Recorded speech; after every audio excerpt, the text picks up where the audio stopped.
마르지 않는 샘물로 우릴 채우시리라.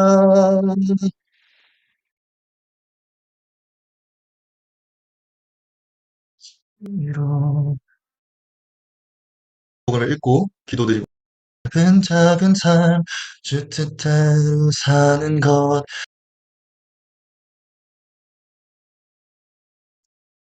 자, 오늘은 마태복음을 읽는 시간을 갖도록 하겠습니다.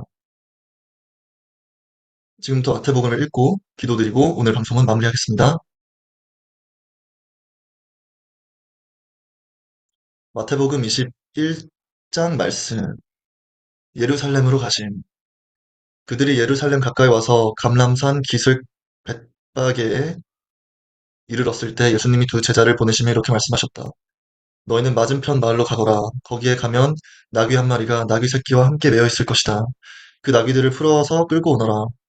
누가 무슨 말을 하면 주님께서 쓰신다고 하여라. 그러면 곧 보내줄 것이다. 이것은 다음과 같은 예언자의 연을 이루기 위해서다. 시온 사람들에게 말하라. 보라, 너의 왕이 오신다. 그가 겸손하여 나귀를 탔으니 어린 나귀 곧 나귀 새끼이다. 제자들이 가서 예수님이 명령하신 대로 나귀와 그 새끼를 끌어와서 자기들의 겉옷을 나귀 등에 펴자 예수님이 올라타셨다. 많은 군중이 겉옷을 벗어 길에 펴기도 하고 나뭇가지를 꺾어 길에 깔기도 했다. 그리고 예수님을 앞뒤로 에워싸고 가는 군중들은 다윗의 손에게 호산나, 주의 이름으로 오시는 분에게 찬양을, 가장 높은 곳에서 호산나 하고 환호성을 올렸다. 호산나, 호산나, 그의 영광 돌리세, 주의 이름 높여 높이 찬양하라. 완벽하신 내 주 하나님, 호산나 영광 돌리세.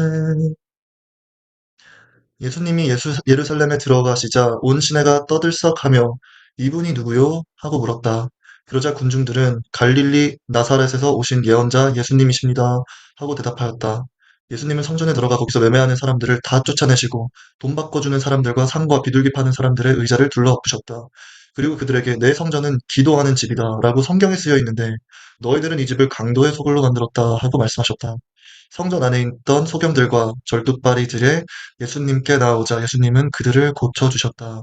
그러나 대제사장들과 율법학자들은 예수님이 하시는 신기한 일과 성전에서 다윗의 후손에게 호산나 하고 외치는 아이들을 보고 화가 나서 이 아이들이 하는 말을 듣고 있소 하고 예수님께 물었다. 그래서 예수님은 그들에게 그렇다. 너희는 어린아이와 젖먹이의 입에서 나오는 찬송을 완전하게 하셨다. 라고 한 성경의 말씀을 읽지 못하였느냐 하시고 그들을 떠나 선박 베다니에 가셔서 밤을 보내셨다. 죄송합니다. 저도 성경에 나오는 모든 장소들의 이름이 저한테도 좀 익숙지 못해요. 죄송합니다. 다음 날 이른 아침 성으로 들어가실 때 예수님은 시장하셨다. 마침 길가에 한 그루에 무화과 나무가 있는 것을 보시고 가까이 가셨으나 잎사귀만 무성하고 열매가 없었다.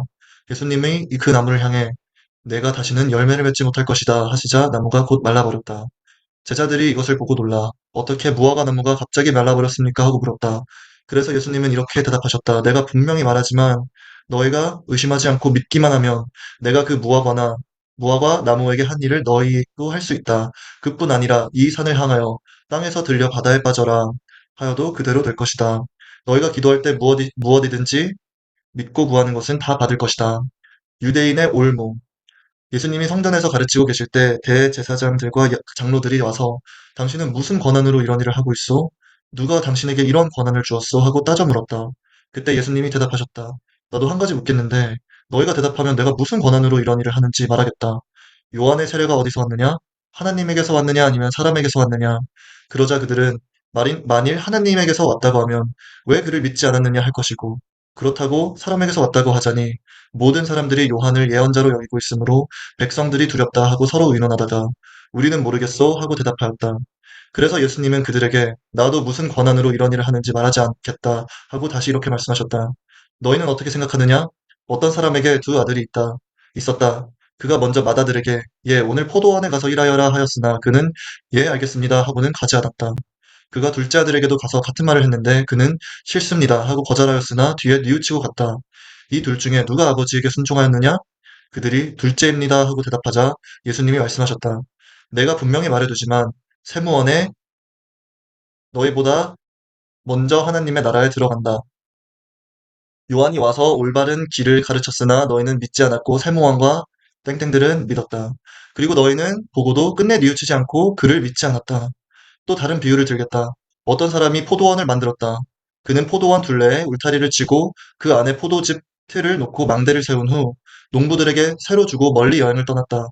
포도철이 되어 주인은 자기 몫의 포도를 받아오라고 종들의 소작인들에게 보냈다. 그러자 소작인들은 종들을 잡아 하나는 때리고 하나는 죽이고 하나는 돌로 쳤다. 주인은 처음보다 더 많은 종들을 다시 보냈으나 소작인들은 그들에게도 똑같이 하였다. 마지막으로 주인은 자기 아들을 보내며 그들이 내 아들은 존경하겠지 하였으나 소작인들은 아들을 보자 이 사람은 상속자이다. 자, 죽여버리고 그가 받을 유산을 우리가 차지하자 하고 서로 말하며 아들을 포도원 밖으로 끌어내 죽였다. 그러니 포도원 주인이 돌아오면 그 소작인들을 어떻게 하겠느냐. 그러자 그들은 대답하였다. 그 악한 사람들을 무참히 죽이고 포도원은 제때 열매를 주인에게 바칠 다른 농부들에게 맡길 것입니다. 그래서 예수님은 그들에게 이렇게 말씀하셨다.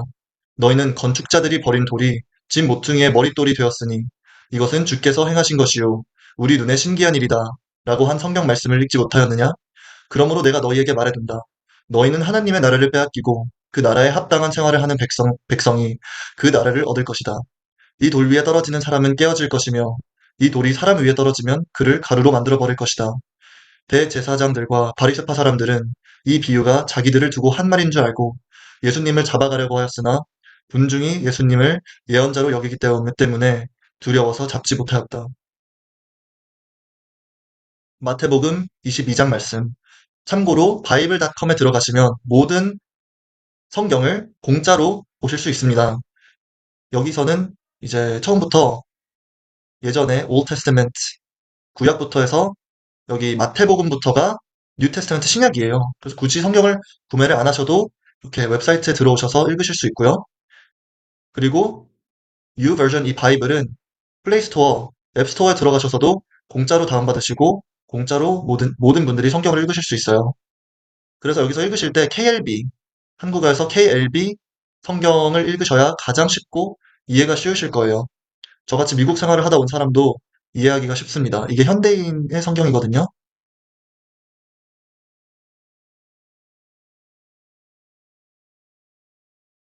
자, 마태복음 22장 말씀. 천국이란 예수님은 다시 비유로 이렇게 말씀하셨다. 하늘나라는 자기 아들을 위해 결혼잔치를 베푸는 어떤 왕과 같다. 왕은 종들을 시켜 잔치에 초대한 손님들을 불렀으나 그들은 오지 않았다. 왕은 또 다른 종들을 초대한 사람들에게 보내 살진 소를 잡아 모든 음식을 푸짐하게 준비해 놓았으니 어서 잔치에 오십시오 하라고 하였다. 그러나 그들은 들은 척도 않고 어떤 사람들은 자기 밭으로 가고 어떤 사람은 장사하러 가고 또 다른 사람들은 그 종을 잡아 모욕하고 죽여버렸다. 그러자 왕은 화가 나서 군대를 보내 살인자들을 죽이고 마을을 불태워버렸다. 그러고 나서 왕은 종들에게 말하였다. 잔치는 준비되었으나 초대받은 사람들은 자격이 없다. 그러니 너희는 길거리에 나가 만나는 사람마다 잔치에 초대하여라. 그래서 종들이 나가 좋은 사람이건 나쁜 사람이건 만나는 대로 데려오라.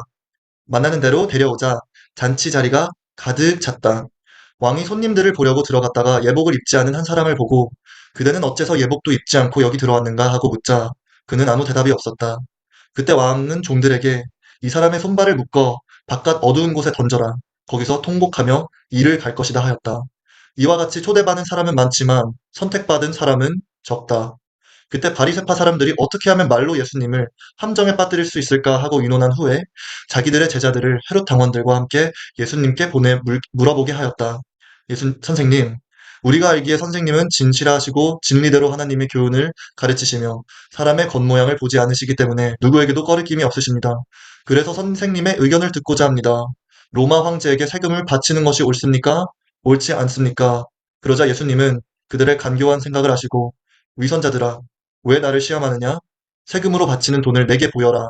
하고 말씀하셨다. 그들이 예수님께 데나리온 하나를 가져오자 데나리온, 한 데나리온은 하루의 품삯. 예수님은 이 초상과 글이 누구의 것이냐 하고 물으셨다. 그들이 황제의 것입니다. 하고 대답하자 예수님이 황제의 것은 황제에게, 하나님의 것은 하나님께 바쳐라 하고 말씀하셨다. 이 말씀을 듣고 그들은 말문이 막힌 채 가버렸다. 바로 그날 부활이 없다고 주장하는 사두개파 사람들이 예수님께 와서 물었다. 선생님, 모세는 형이 자식이 없이 죽으면 동생이 형수와 결혼하여 형의 대를 이어야 한다고 했습니다.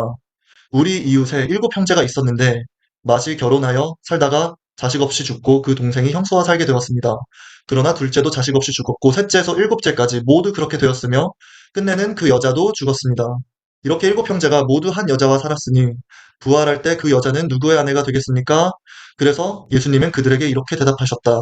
너희는 성경과 하나님의 능력을 모르기 때문에 잘못 생각하고 있다. 부활하면 장가도 시집도 안 가고 다만 하늘에 있는 천사들과 같이 된다. 너희는 죽은 사람들의 부활에 대하여 하나님이 나는 아브라함의 하나님, 이삭의 하나님, 야곱의 하나님이다. 라고 하신 말씀을 읽어보지 못했느냐? 하나님은 죽은 사람들의 하나님이 아니라 살아있는 사람들의 하나님이시다. 그러자 군중들은 예수님의 가르침심에 감탄하였다. 바리새파 사람들은 예수님이 사두개파 사람들의 말문을 막으셨다는 말을 듣고 다 함께 모였다. 그들 중에 한 율법학자가 예수님을 시험하려고 선생님, 모세의 법 중에 가장 큰 계명은 어느 계명입니까? 하고 물었다. 그래서 예수님은 이렇게 대답하였다. 내 마음을 다하고 정성을 다하고 뜻을 다하여 주 너의 하나님을 사랑하라. 이것이 제일 중요한 계명이다. 그 다음은 내 이웃을 내 몸과 같이 사랑하라. 라는 계명이다. 모든 율법과 예언자들의 가르침은 이 두 계명에서 나온 것이다. 다시 한번 읽겠습니다. 선생님, 모세의 법 중에 가장 큰 계명은 어느 계명입니까? 하고 물었다. 그래서 예수님은 이렇게 대답하셨다. 내 마음을 다하고 정성을 다하고 뜻을 다하여 주 너의 하나님을 사랑하라. 이것이 제일 중요한 계명이다. 그 다음은 내 이웃을 내 몸과 같이 사랑하라는 계명이다. 모든 율법과 예언자들의 가르침은 이 두 계명에서 나온 것이다. 이 두 계명이 가장 중요한 계명입니다. 바리새파 사람들이 모였을 때 예수님은 그들에게 너희는 그리스도에 대하여 어떻게 생각하느냐? 그는 누구의 후손이냐? 하고 물으셨다. 그들이 다윗의 후손입니다. 하고 대답하자 예수님은 다시 그들에게 물으셨다. 다윗이 성령님의 감동으로 하나님이 나의 주님에게 말씀하셨다. 내가 내 원수들을 내 발 앞에 굴복시킬 때까지 너는 내 오른편에 앉아 있거라 하고 하지 않았느냐? 다윗이 이렇게 그리스도를 주라고 불렀는데 어떻게 그리스도가 다윗의 후손이 되겠느냐? 그러자 한마디도 대답하는 사람이 없고 그날부터 예수님께 묻는 사람도 없었다. 마태복음 23장 말씀. 바리새파 사람들의 위선. 그때 예수님이 군중들과 제자들에게 이렇게 말씀하셨다. 율법 학자들과 바리새파 사람들은 모세의 율법을 가르치는 사람들이다. 그러므로 너희는 그들이 말하는 것이 무엇인지 따르고 지켜야 한다. 그러나 그들의 행동은 본받지 말아라. 그들은 말만 하고 실천하지 않는다. 그들은 무거운 짐을 남의 어깨에 지우고 자기들은 손끝 하나 까딱하려 하지 않으며 또 하는 일마다 남에게 보이려고 기도할 때 차는 작은 성공함을 크게 하고 옷숫을 길게 달고 다닌다. 그들은 잔치 자리의 특석과 회당의 높은 자리를 좋아하며 시장에서 인사받는 것과 사람들이 선생이라고 불러주는 것을 좋아한다. 그러나 너희는 선생이라는 말을 듣지 말아라. 너희 선생은 한 분뿐이시며 너희는 모두 형제들이다. 세상에 있는 사람을 아버지라고 부르지 말아라. 너의 아버지는 한 분밖에 없으니 곧 하늘에 계시는 분이시다. 또 지도자라는 말도 듣지 말아라. 너의 지도자는 그리스도뿐이다. 너희 중에서 가장 위대한 사람은 남을 섬기는 사람이 되어야 한다. 누구든지 자기를 높이는 사람은 낮아지고 낮추는 사람은 높아질 것이다. 율법학자들과 바리새파 사람들아, 너의 위선자들에게 불행이 닥칠 것이다. 너희는 하늘나라 문을 가로막고 서서 너희도 들어가지 않고 들어가려는 사람도 못 들어가게 한다. 너희 위선자들에게 불행이 닥칠 것이다. 너희는 과부의 재산을 가로채고 사람들 앞에서 거룩하게 보이려고 길게 기도한다. 그러므로 너희는 더욱 무서운 심판을 받을 것이다. 율법학자들과 바리새파 사람들아, 너의 위선자들에게 불행이 닥칠 것이다. 너희는 교인 하나를 얻기 위해 바다와 육지를 돌아다니다가 얻으면 너희보다 배나 더 악한 지옥 자식으로 만든다. 눈먼 인도자들아, 너희에게 불행이 닥칠 것이다. 너희는 누구든지 성전을 두고 맹세한 것은 지키지 않아도 되지만 성전에 금을 두고 맹세한 것은 반드시 지켜야 한다고 말한다. 어리석은 소경들과 금과 그것을 거룩하게 하는 성전 중에 어느 것이 더 중요하냐? 또 너희는 누구든지 제단을 두고 맹세한 것은 지키지 않아도 되지만 그 제단 위에 있는 재물을 두고 맹세한 것은 반드시 지켜야 한다고 말한다. 이 소경들아, 재물과 그것을 거룩하게 하는 제단 중에 어느 것이 더 중요하냐? 그러므로 제단을 두고 맹세하는 사람은 제단과 그 위에 있는 모든 것을 두고 맹세하는 것이며 성전을 두고 맹세하는 사람은 성전과 거기 계시는 분을 두고 맹세하는 것이다. 또 하늘을 두고 맹세하는 사람은 하나님의 보좌와 그 위에 앉아 계시는 분을 두고 맹세하는 것이다. 율법학자들과 바리새파 사람들아, 너의 위선자들에게 불행이 닥칠 것이다. 너희는 박하와 외향과 근처의 11조는 바치면서 율법 가운데 더 중요한 정의와 자비와 믿음은 저버렸다. 그러나 11조도 바치고 이것도 버리지 말았어야 했다. 눈먼 인도자들아, 너희가 하루살이는 걸러내고 낙타는 통째로 삼키는구나. 율법학자들과 바리새파 사람들아, 너희 위선자들에게 불행이 닥칠 것이다. 너희가 잔과 접시의 겉은 깨끗하게 하지만 그 속에는 탐욕과 방탕으로 가득 차 있다.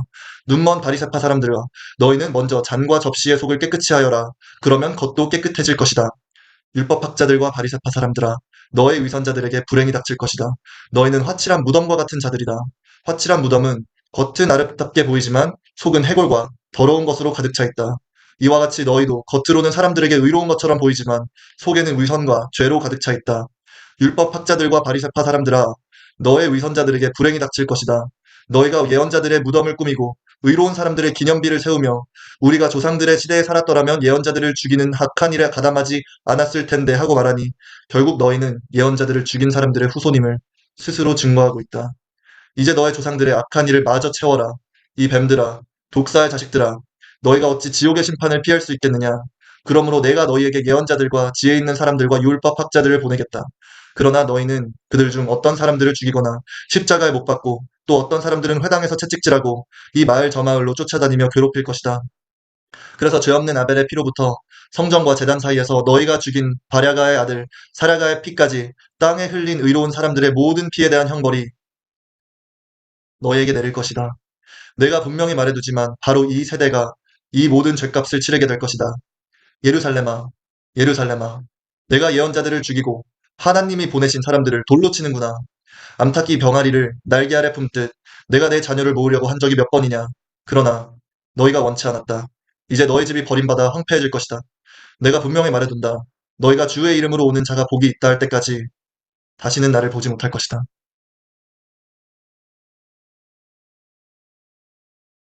마태복음 24장 말씀.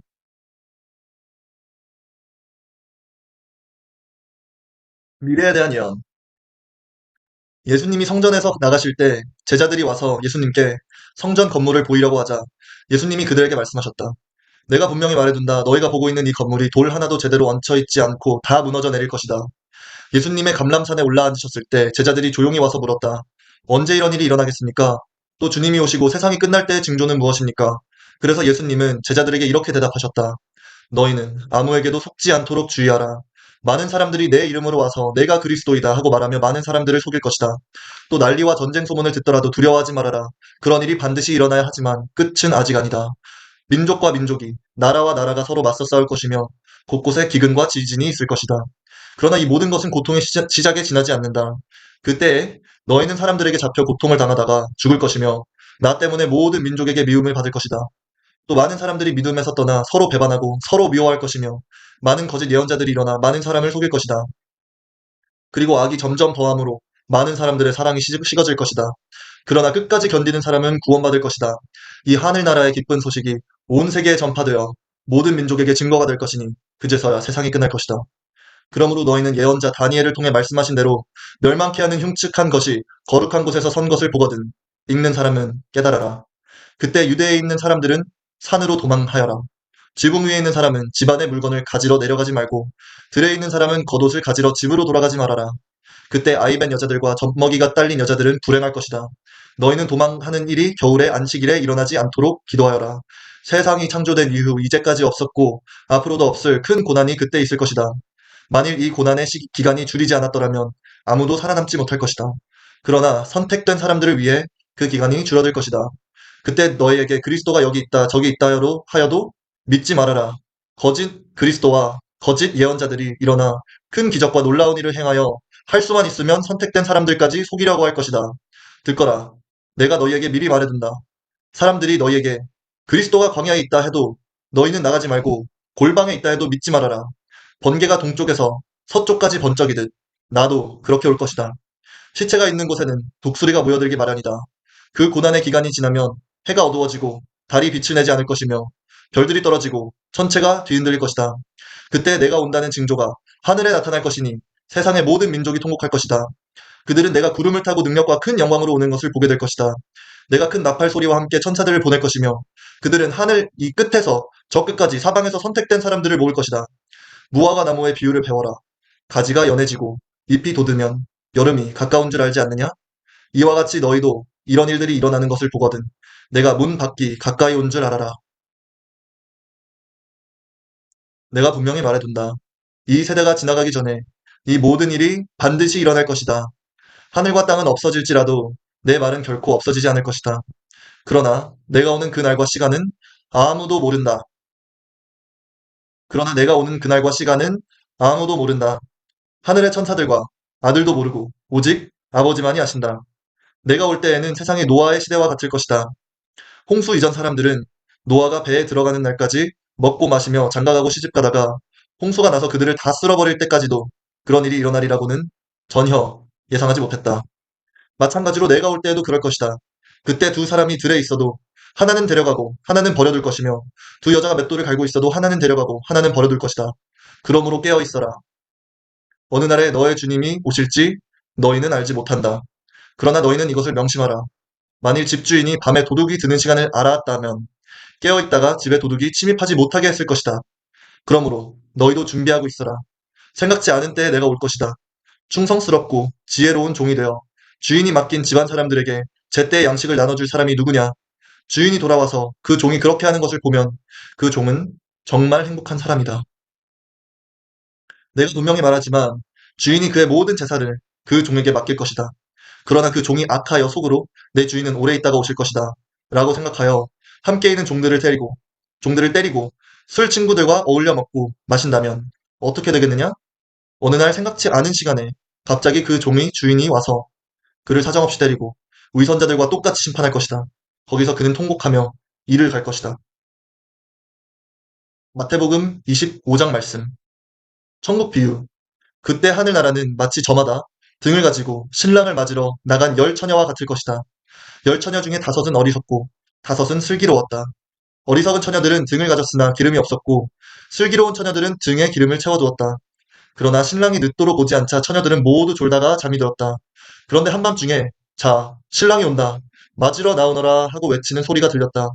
그때 처녀들은 다 일어나 저마다 등을 손질했다. 어리석은 처녀들이 슬기로운 처녀들에게 우리 등불이 꺼져가는데 너희 기름을 좀 주겠니? 하자 슬기로운 처녀들이 대답하였다. 너희에게 기름을 나눠주면 우리도 모자라고 너희도 모자랄 거야. 차라리 가게에 가서 갖다 쓰지 그러니. 그러자 미련한 처녀들이 기름을 사러 간 사이에 신랑이 왔다. 그래서 준비한 처녀들은 신랑과 함께 결혼잔치에 들어가고 문은 닫혔다. 그 후에 미련한 처녀들이 와서 주님, 주님, 문을 열어주십시오. 하고 부르짖었다. 그러나 신랑은 내가 분명히 말하지만 나는 너희를 전혀 알지 못한다. 하고 대답하였다. 그러므로 깨어 있어라. 너희는 그날과 그 시간을 알지 못한다. 또 하늘나라는 여행을 떠나면서 종들을 불러 자기 재산을 맡긴 사람과 같다. 주인은 각 사람의 능력에 따라 한 사람에게는 5달란트를, 또 한 사람에게는 2달란트를, 또 한 사람에게는 1달란트를 각각 맡기고 여행을 떠났다. 5달란트를 받은 사람은 곧 가서 그것으로 장사하여 5달란트를 더 벌었고, 2달란트를 받은 사람도 2달란트를 더 벌었다. 그러나 1달란트 받은 사람은 가서 땅을 파고 주인의 돈을 묻어두었다. 오랜 후에 주인이 돌아와 그들과 셈을 하게 되었다. 5달란트 받은 사람이 5달란트를 더 가지고 와서 주인님, 제게 5달란트를 맡기셨는데 보십시오. 5달란트를 더 벌었습니다. 하고 말했다. 그래서 주인이 그에게 잘하였다. 착하고 충실한 종아. 내가 작은 일에 충실하였으니 내가 너에게 많은 일을 맡기겠다. 너는 주인의 기쁨에 참여하라 하고 하였다. 2달란트 받은 사람도 와서 주인님, 제게 2달란트를 맡기셨는데 보십시오. 2달란트를 더 벌었습니다. 하고 말하였다. 그래서 주인은 그에게도 잘하였다.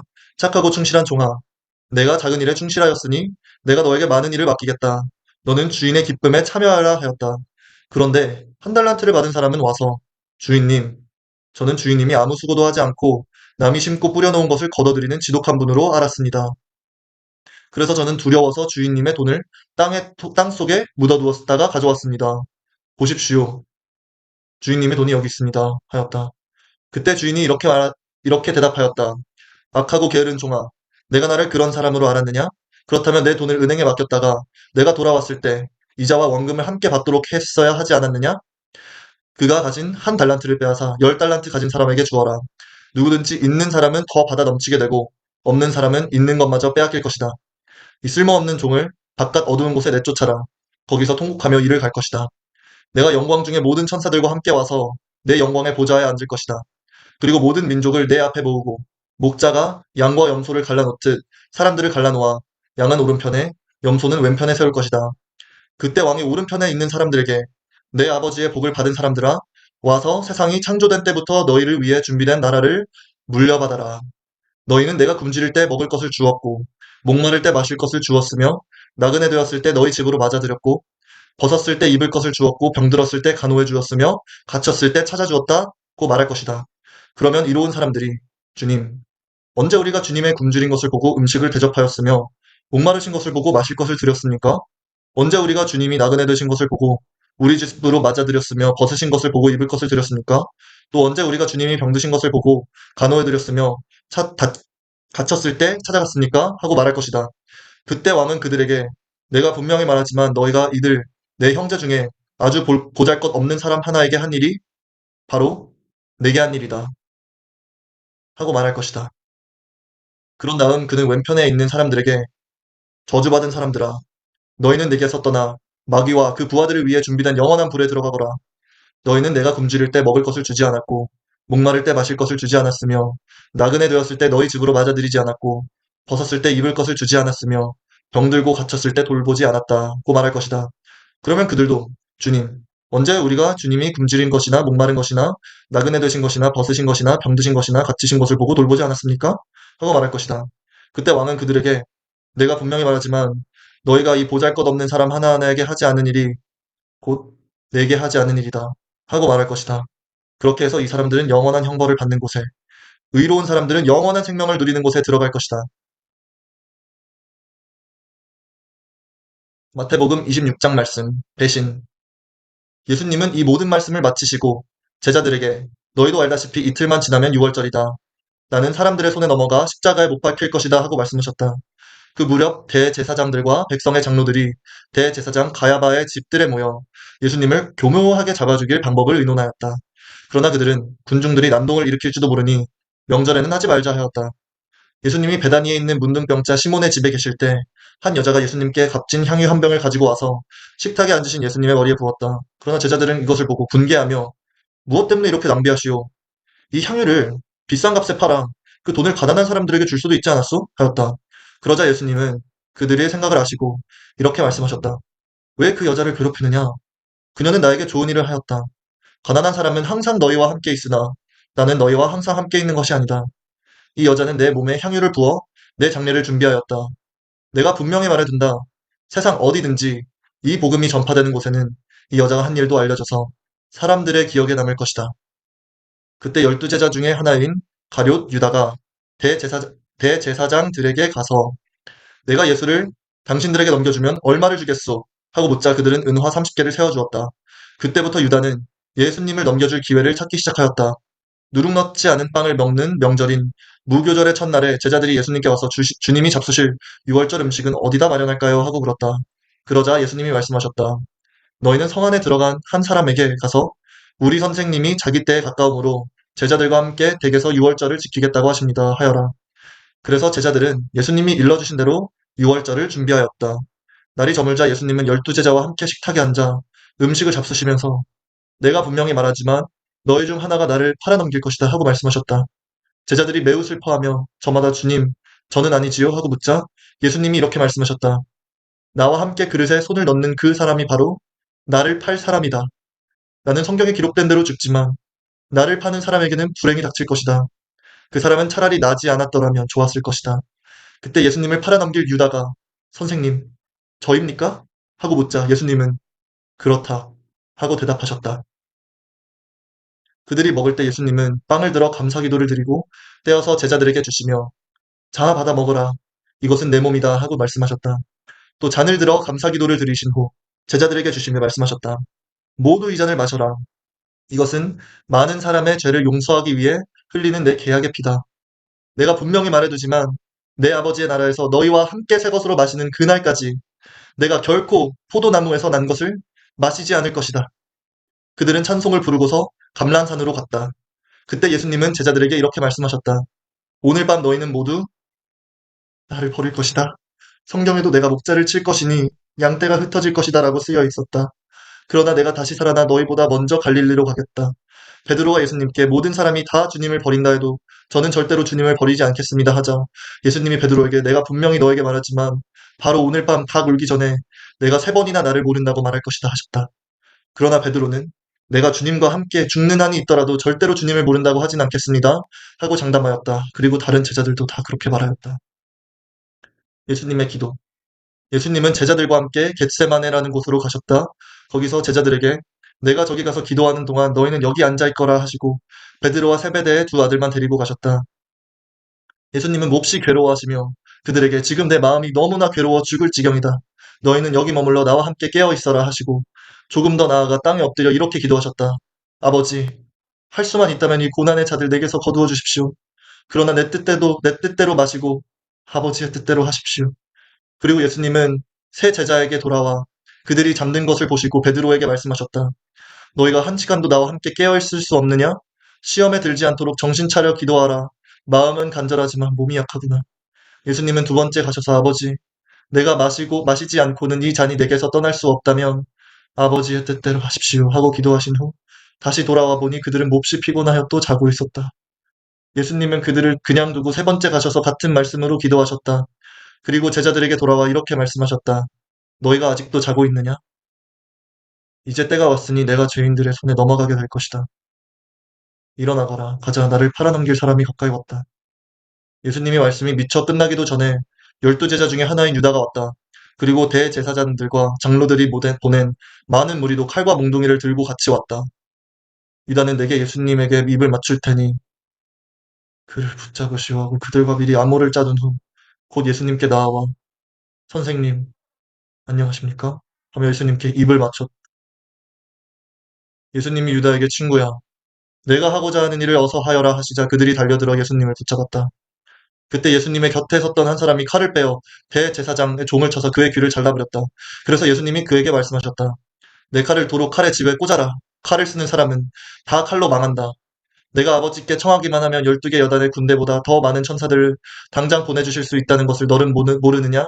만일 그렇게 한다면 이런 일이 반드시 일어날 것이라고 한 성경 말씀이 이렇게 이루어지겠느냐? 그리고 나서 예수님은 그들을 보시고 이렇게 말씀하셨다. 내가 마치 강도라도 되는 것처럼 너희가 칼과 몽둥이를 들고 나를 잡으러 왔느냐? 내가 날마다 성전에 앉아 가르칠 때는 너희가 나를 잡지 않았다. 그러나 이 모든 일이 일어나게 된 것은 예언자들의 예언을 이루기 위해서이다. 그 사이에 제자들은 예수님을 버리고 모두 도망쳐버렸다. 그들이 예수님을 잡아 대제사장 가바야게 끌고 가자 율법학자들과 장로들이 거기 모여 있었다. 베드로는 예수님을 멀찍이 뒤따라 대제사장의 집에 뜰까지 들어가서 일이 어떻게 되어가는지 보려고 경비병들 틈에 끼어 앉았다. 대제사장들과 유대인 의회에서는 예수님을 사형에 처할 만한 그 증거를 잡으려고 하였다. 많은 사람들이 와서 거짓 증언을 하였으나 실질적인 증거를 얻지 못하고 있는데 마지막으로 2 사람이 와서 이 사람이 바로 하나님의 성전을 헐고 3일 만에 다시 세울 수 있다고 말한 사람입니다 하고 증언하였다. 그러자 대제사장이 일어나 예수님께 이들이 내게 불리한 증언을 하는데도 왜 대답이 없는가 하고 물었다. 그래도 예수님이 침묵을 지키시고 대답을 하시지 않자 대제사장은 내가 살아계신 하나님의 이름으로 너에게 묻는다. 내가 하나님의 아들 그리스도냐 하였다. 예수님은 그에게 그렇다. 내가 분명히 너희에게 말해두지만 앞으로 내가 전능하신 분의 오른편에 앉은 것과 구름을 타고 오는 것을 너희가 볼 것이다 하고 대답하셨다. 그때 대제사장이 자기 옷을 찢으며 큰 소리로 저 사람이 하나님을 모독하였으니 이 이상 무슨 증거가 더 필요하겠는가? 여러분도 저 사람의 모독적인 말을 다 들었습니다. 여러분은 어떻게 생각하십니까? 하자 사형을 받아야 한다고 모두 외쳤다. 그리고 그들은 예수님의 얼굴에 침 뱉고 주먹으로 치고 또 뺨을 때리면서 그리스도야, 너를 때리는 사람이 누구냐? 알아맞혀 보아라 하고 조롱하였다. 베드로가 부인함. 한편 베드로는 뜰에 앉아 있었는데 한 여종이 와서 당신도 갈릴리 사람 예수파와 한패지요? 하였다. 그러나 베드로는 도대체 무슨 소리를 하는지 모르겠소 하며 모든 사람들 앞에서 부인하였다. 베드로가 정문으로 나갈 때 다른 여종이 보고 거기 있는 사람들에게 이 사람은 나사렛 예수와 함께 있었어요 하고 말하였다. 그러자 이번에는 베드로가 맹세까지 하면서 나는 그 사람을 알지 못한다니까요 하며 딱 잡아떼었다. 잠시 후 거기 섰던 사람들이 베드로에게 와서 당신 말씨를 보니 그들과 한패임이 틀림없소 하자 베드로는 만일 자기가 그런 사람이라면 저주를 받을 것이라고 맹세하면서 나는 정말 그 사람을 모릅니다 하였다. 바로 그때 닭이 울었다. 베드로는 예수님이 닭 울기 전에 내가 3번이나 나를 모른다 라고 말을 할 것이다 라고 하신 말씀이 생각나서 밖으로 나가 한없이 울었다. 마태복음 27장 말씀. 재판과 처형. 이른 아침 모든 대제사장들과 장로들은 예수님을 죽이기로 합의하였다. 그러고서 그들은 예수님을 묶어서 끌고 가 총독 빌라도에게 넘겼다.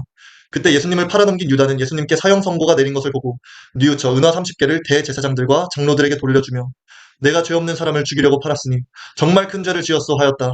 그러자 그들은 그것이 우리와 무슨 상관이 있소? 당신이 알아서 할 일이요. 하고 대답하였다. 유다는 그 돈을 성전에 내던지고 나가서 목매달아 자살하였다.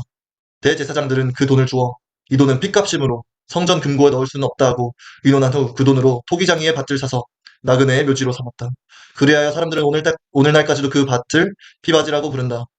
이렇게 해서 예언자 예레미야의 다음과 같은 예언이 이루어졌다.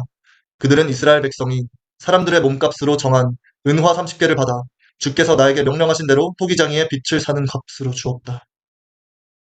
예수님이 총독 앞에 서시자 총독은 내가 유대인의 왕이냐 하고 물었다. 예수님은 그렇다 하시고 대제사장들과 장로들이 고소하는 말에는 일체 대답하지 않으셨다. 그때 빌라도가 예수님께 저 사람들이 너에 대해서 증언하는 말이 들리지 않느냐 하고 물어도 예수님이 전혀 하지 않으시자 그는 아주 이상하게 생각하였다.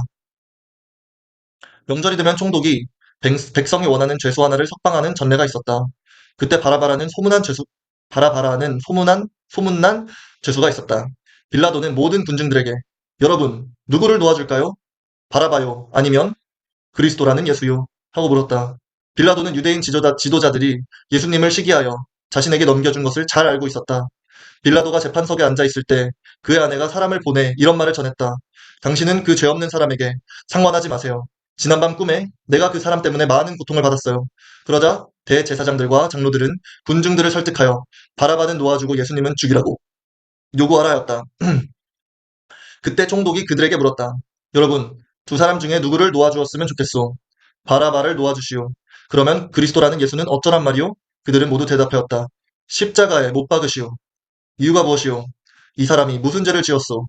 하고 빌라도가 다시 묻자 군중들은 더욱 소리를 지으며 십자가에 못 박으시오. 하고 외쳤다. 빌라도는 아무 효과도 없는 공연한 짓을 한다는 생각이 들었고 오히려 폭동까지 일어날 것 같아서 물을 떠다가 그들 앞에 손을 씻고 나는 이 사람의 죽음에 대해서 죄가 없소. 이것은 여러분의 책임을 져야 할 것이오 하였다. 그러자 모든 백성들이 그의 죽음에 대한 책임을 우리와 우리 후손에게 돌리시오 하고 외쳤다. 그래서 빌라도는 바라바를 놓아주고 예수님은 채찍질을 하여 십자가에 못 박게 되어 주었다. 군인들은 예수님을 총독의 관저 안에 있는 군본부로 끌고 가서 온 부대원을 모으고 예수님의 옷을 벗긴 다음 자주색 옷을 입혔다. 그러고는 그들은 가시관을 엮어 머리에 씌우고 오른손에 갈대를 들리고는 예수님 앞에 무릎을 꿇고 조롱하며 유대인의 왕 만세 하고 외쳤다. 그들은 또 예수님께 침을 뱉고 갈대를 빼앗아 때리기도 했다. 그들은 이렇게 예수님을 조롱한 뒤 자주색 옷을 벗기고 예수님의 옷을 다시 입혀서 십자가에 못 박으려고 끌고 나갔다. 그들은 나가 구레네 사람 시몬을 만나 억지로 예수님의 십자가를 지고 가게 하였다. 그들이 해골터로 알려진 골고다에 와서 쓸개 탄 포도주를 예수님께 드리며 마시게 하였으나 예수님은 맛보시고 마시지 않으셨다. 그들은 예수님을 십자가에 못 박고 제비 뽑아 그분의 옷을 나눠 가진 후 거기 앉아 지키고 있었다. 그리고 그들은 예수님의 머리 위에 이 사람은 유대인의 왕 예수라고 쓴 죄패를 붙였다. 그때 예수님과 함께 두 강도도 십자가에 못 박혔는데 하나는 예수님의 오른편에 하나는 왼편에 달렸다. 지나가던 사람들도 머리를 흔들며 성전을 헐고 3일 만에 짓겠다는 자야. 내가 하느님의 아들이라면 내 자신이나 구원하고 십자가에서 내려오너라 하고 조롱하였다. 대제사장들도 율법학자들과 장로들과 함께 예수님을 조롱하며 남은 구원하면서 자기는 구원하지 못하는군. 이스라엘의 왕이라는 자야. 당장 십자가에서 내려와 보아라. 그러면 우리도 믿겠다.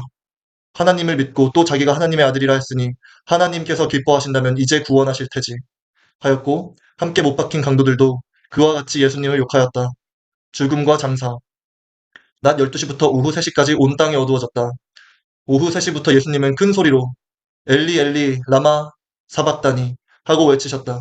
이 말씀은 나의 하나님 왜 나를 버리셨습니까? 라는 뜻이다. 거기 서 있던 사람 중에 어떤 이들은 이 말을 듣고 이 사람이 엘리야를 부른다 하였다. 그리고 그들 중 하나가 재빨리 달려가 해면을 신포도주에 적셔서 갈대에 꿰어 예수님의 입에 갖다 대었다. 그러나 다른 사람들은 내버려둬요. 엘리야가 와서 그를 구원하나 두고 봅시다 하였다. 예수님은 다시 큰 소리를 지르시고 숨을 거두셨다. 그때 갑자기 성전 휘장이 위에서 아래까지 둘로 찢어지고 땅이 흔들리며 바위가 갈라지고 무덤이 열려 잠자던 많은 성도들이 다 살아났다. 그들은 예수님이 다시 살아나신 후 무덤에서 나와 예루살렘에 들어가서 많은 사람에게 나타나 보였다. 예수님을 지키던 장교와 사병들은 지진과 일어난 일들을 보고 몹시 두려워하여 이 사람은 정말 하나님의 아들이었구나 하였다. 그리고 예수님을 섬기며 갈릴리에서 따라온 많은 여자들도 멀리서 바라보고 있었다. 그들 가운데는 막달라 마리아, 야고보와 요셉의 어머니 마리아, 세베대의 아내가 있었다. 날이 저물었을 때 아리마대 사람 부자 요셉이 찾아왔는데 그도 예수님의 제자였다. 그가 빌라도를 찾아가 예수님의 시체를 요구하자 빌라도는 내어주라고 명령하였다. 요셉이 예수님의 시체를 가져다가 깨끗한 모시천으로 싸서 바위를 쪼아내어 만든 자기의 새 무덤에 넣고 큰 돌을 굴려 입구를 막아놓고 갔다. 무덤 맞은편에는 막달라 마리아와 다른 마리아가 앉아 있었다. 이튿날 곧 안식일에 대제사장들과 바리새파 사람들이 빌라도에게 몰려와서 이렇게 말하였다. 각하, 그 거짓말쟁이가 살아있을 때 3일 만에 자기가 살아난다고 말한 것을 우리는 기억하고 있습니다. 그러니 3일까지는 그 무덤을 잘 지키라고 명령하십시오. 그의 제자들이 시체를 훔쳐다 감추어 놓고 사람들에게는 그가 죽은 사람들 가운데서 살아났다고 말할지도 모릅니다. 그렇게 되면 전보다 이후의 일이 더 어지러워질 것입니다. 빌라도가 그들에게 여러분에게 경계병이 있으니 데리고 가서 할 수 있는 데까지 잘 지키시오 하자 그들은 가서 무덤을 단단히 막아 돌에 봉인하고 경계병을 배치하여 무덤을 안전하게 지키게 하였다. 마태복음 28장 말씀. 예수님의 부활. 안식일 다음날 동틀 무렵에 막달라 마리아와 다른 마리아가 무덤을 살펴보려고 갔다. 그런데 갑자기 큰 지진이 일어나고 천사가 하늘에서 내려와 돌을 굴러내고 그 위에 앉았다. 천사의 모양은 번개처럼 빛났고 옷은 눈같이 희었다. 무덤을 지키던 군인들은 천사를 보고 무서워 기절하고 말았다. 천사가 여자들에게 이렇게 말하였다. 무서워 말아라. 너희가 십자가에 못 박히신 예수님을 찾고 있는 모양인데 그분은 여기 계시지 않고 전에 말씀하신 대로 살아나셨다. 여기 와서 그분이 누우셨던 곳을 보아라. 너희는 속히 그분의 제자들에게 가서 예수님이 죽은 사람들 가운데서 살아나 여러분보다 먼저 갈릴리로 가셨습니다. 거기서 예수님을 뵙도록 하세요 하고 일러 주어라. 나는 이 말을 전하러 왔다. 그래서 그 여자들은 두려우면서도 기쁨에 넘쳐 무덤을 급히 떠나 제자들에게 알리려고 뛰어갔다. 그때 갑자기 예수님이 그들 앞에 나타나 잘 있었느냐? 하고 말씀하셨다. 그들이 가까이 가서 예수님의 발을 붙잡고 경배하자 예수님은 두려워 말고 내 형제들에게 가서 갈릴리로 가라고 하여라. 거기서 나를 만나게 될 것이다 하셨다. 여자들이 떠난 뒤 경계병 중 몇 사람이 시내에 들어가 대제사장들에게 일어난 일을 다 보고하였다.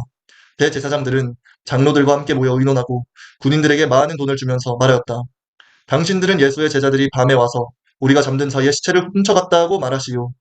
이 일이 총독의 귀에 들어가더라도 우리가 그를 잘 달래서 당신들에게 걱정을 끼치지는 않겠소. 그래서 그들은 돈을 받고 시키는 대로 하였다. 그리하여 이 말이 오늘까지 유대인들 사이에 널리 퍼져 있다. 열한 제자는 갈릴리에 가서 예수님이 그들에게 일러주신 산에 올라가 예수님을 뵙고 경배하였다. 그러나 의심하는 사람도 있었다. 그래서 예수님은 제자들에게 가까이 오셔서 이렇게 말씀하셨다. 나는 하늘과 땅의 모든 권능을 받았다. 그러므로 너희는 가서 모든 민족을 제자로 삼아 아버지와 아들과 성령의 이름으로 세례를 주고 내가 너희에게 명령한 모든 것을 가르쳐 지키게 하라. 내가 세상 끝날 때까지 항상 너희와 함께 있겠다.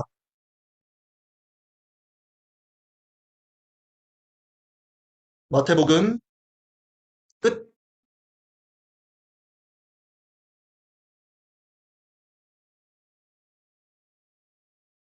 살아계신 주, 나의 참된 소망, 걱정 근심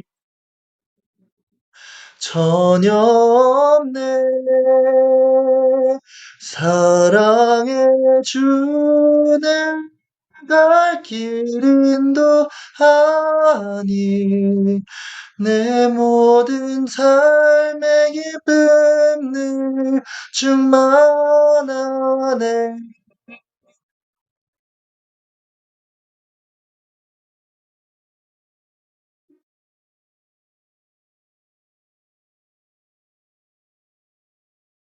하늘에 계신 우리 아버지, 아버지의 이름을 거룩하게 하시며, 아버지가 나라에 오시, 아버지의 나라가 오게 하시며, 아버지의 뜻이 하늘에서와 같이 땅에서도 이루어지게 하소서. 오늘 우리에게 일용할 양식을 주시고, 우리가 우리에게 잘못한 사람을 용서하여 준 것과 같이, 우리 죄를 용서하여 주시고, 우리를 시험에 빠지지 않게 하시고 악에서 구하소서. 나라와 권능과 영광이 영원히 아버지의 것입니다. 아멘. 나는 전능하신 아버지 하나님, 천지의 창조주를 믿습니다. 나는 그의 유일하신 아들, 우리 주 예수 그리스도를 믿습니다. 그는 성령으로 잉태되어 동정녀 마리아에게서 나시고 본디오 빌라도에게 고난을 받아 십자가에 못 박혀 죽으시고 장사된 지 사흘 만에 죽은 자 가운데서 다시 살아나셨으며 하늘에 오르시어 전능하신 아버지 하나님 우편에 앉아 계시다가 거기로부터 살아있는 자와 죽은 자를 심판하러 오십니다. 나는 성령을 믿으며 거룩한 공교회와 성도의 교제와 죄를 용서받는 것과 몸의 부활과 영생을 믿습니다.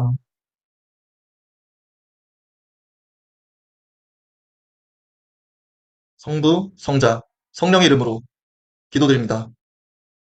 아멘. 오늘 방송 시청해주신 모든 분들 진심으로 감사드립니다. 오늘 하루도 너무 고생 많으시고 수고 많으셨어요.